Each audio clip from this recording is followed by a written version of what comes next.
Today we're talking about cheap people, and some of you, I'm sure, are in this category. So maybe I can just speak to you as a cheap fella or lady. I like to think some ladies watch this show too, but I'm also not delusional, so I know it's probably not actually true. We're talking about FSBOs. FSBOs is an industry term. It stands for sale by owner. And some people have this idea when they are entertaining the idea of selling their home. They're like, well, we want to save money and we don't want to pay commissions. And how do we make the most money possible? Well, the answer is we're going to sell it on our own. We're not going to have an agent. Okay, cool. Let's talk about it. Pros, cons. There's very little in the way of pros. Before we do it, if you guys ever need real estate help, let us know. 1911 Syndicate is the company, and I am the guy behind the company, although there's a couple other people at the home office, if you will, that you might talk to if you reach out to us. So let us know. We work all over the U.S., a lot of military vets, law enforcement, gun guys, whiskey guys, things like that. And I say guys intentionally, not because we just work with guys, but historically, it's kind of a bro culture around here. So here's the first thing.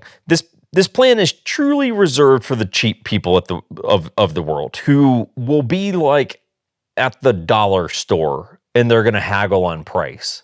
They're like, I'll give you 97 cents for this pack of gum or something. You're like, bro, just pay the dollar. Like, just pay the dollar. You know, like that's who FSBOs are.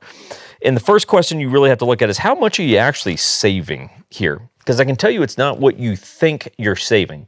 Because spoiler alert, the worst possible thing that could happen to you, despite it being the way that you would make the most money selling your house, is that you are unrepresented and you've got your house on Craigslist, because that is literally the kind of stuff you have to wind up doing, and some other unrepresented person winds up wanting to buy your house. So you don't have to pay any agent commissions. Cool. You make the most money. I can't imagine.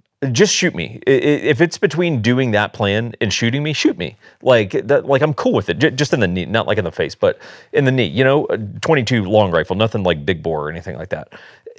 But it's just like, hang on. So neither of you have any idea what you're doing. You don't know anything about negotiating this or real estate contracts or inspections, appraisals.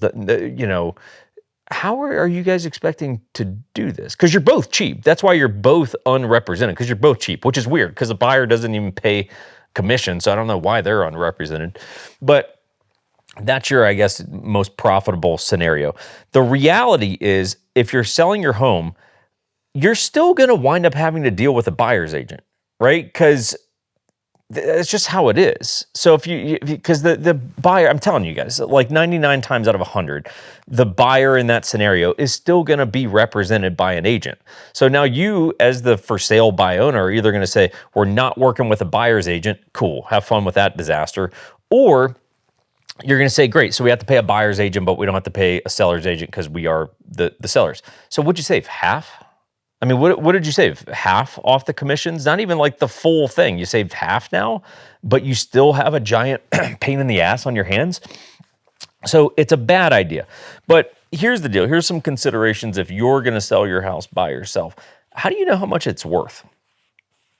And I know what you're going to say. You go to Zillow and it's going to say your home's estimated value is, and it's going to give you this range. Now, I'm not saying the range is vastly off by like $200,000 or something, but I'm also going to tell you it's not accurate. Like, guys, you're dealing with an algorithm there. Like why don't appraisals happen via an online service that's an algorithm? Why not? Because a human with a brain needs to go look at the house and do cross comparisons between multiple homes to figure out this is what this home is worth. So now you're going to say, hey, we're not going to, you're unknowledgeable on how to do that. Truthfully, I mean, like that is kind of a skill and data collection and everything that you don't have access to. So now you're going to rely on Zillow to price your home. So you don't even truly know what your home's worth. So you might have just listed it too cheap, in which case, why not just have an agent sell it for more than that and pay him the commission and not have to deal with the hassle and probably walk away at the same amount because the house sold for more. That's the reality of the situation. So you're not even going to know how much your home's worth. Next thing, photos, right? So you got to think about all this kind of stuff. You got to get your home ready to sell. So it's going through the prep phase, figuring out photos. And then the giant question, where are you going to market it? Because no one ever thinks about that. They're like, I'm just going to post it. On what? Facebook Marketplace? I mean, really, Facebook Marketplace? On what? Like in Utah, we have something called KSL. It's like a slightly classier version of Craigslist. Like it's like Craigslist, but without the like men seeking men section. That's basically what KSL is. So I hate to break it to you guys. Like I hate to be the bearer of bad news. That's not where people that are buying homes are spending their time. It's not. How do I know that? Because when I list a home, purely for good faith, for the sake of the seller, I also list the home on, in my case, KSL and like Facebook Marketplace. You know how many bites I ever get from that? None. But there's no traffic that comes from it. So I can speak with some authority on this because I do what you as the for sale by owner are going to do. And how often has it worked? Never has it worked. And virtually never has it even produced, I don't even think it's ever produced a showing, to be honest with you. I don't even think it's produced a buy. Here's who you get replying to those sort of listings, which would be you, for sale by owner. I'm interested in your house. Okay, like what, great. Do you, like, are you pre-approved for a loan? No. Well, there's no point in you looking at the house. Like, you can't buy the house. Like, you don't have a mortgage lined up. So it's like, this is the kind of stupidity you're going to be dealing with if you try to sell your house on your own. So that's the biggest thing, is you're going to have to figure out, how do I market the home? And then, God willing, you wind up getting an offer, or someone has the desire to write an offer on your house. Cool. So what, are you going to self-represent yourself and you're going to do all this legal paperwork on your own? Or are you going to hire a real estate attorney? Well, why not just get a real estate agent to do it at that point if you're going to be hiring a real estate attorney? Because you're going to have to come up with title companies. You're going to have to do all this kind of stuff. Guys, real estate is, I use the analogy, it's like an iPhone. The user interface of how this thing works is not complicated. It's very simple. That's why people like iPhones, because you go, oh, this is kind of a simple thing, actually. What's massively complex once you get into the inner workings of how this thing goes. It's just that your experience of it is very simple. That's how real estate is.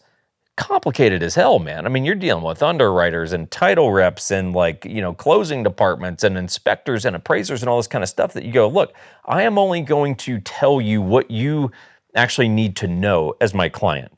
You don't need to know a lot of this stuff. Just know there's a lot of stuff happening behind the scenes and a lot of people that are dipping their hands into your real estate deal that you don't need to know about, but it's happening. But I want it to be as simple as possible for you. If you sell your house on your own, it's not simple anymore. You have to actually do all that. And these are all people and components that you have to pay for. So at which point, just get a freaking real estate agent who's good, and it's going to seem like the easiest deal in the world. The best compliment I can get sometimes, even though I've never gotten this, but if someone was like, man, you cleaned up on this one, right? Like, you barely did anything and you made 10 grand or whatever. It's like, cool, kind of a jab, but also kind of a compliment, because you think nothing was happening. This is all simple. It's like, no. It's just because it was really smooth and you felt no stress because I was just dealing with it. But on your end, it was just, oh man, that guy's just cruising. That guy doesn't do anything to make his money. No, I do a lot. It just seems simple because I'm not polluting you with things you don't need to know. So for sale by owner, terrible idea. Do not recommend it 10 times out of 10, unless you're the guy that haggles at the Dollar Tree, in which case, fucking have at it, bro. Go do your thing. All right, we'll go ahead and wrap this up. If you guys ever need help, like I said, reach out to us. Website's linked below. Subscribe to the channel if you feel like it, or don't really matter to me. We'll see you guys next time.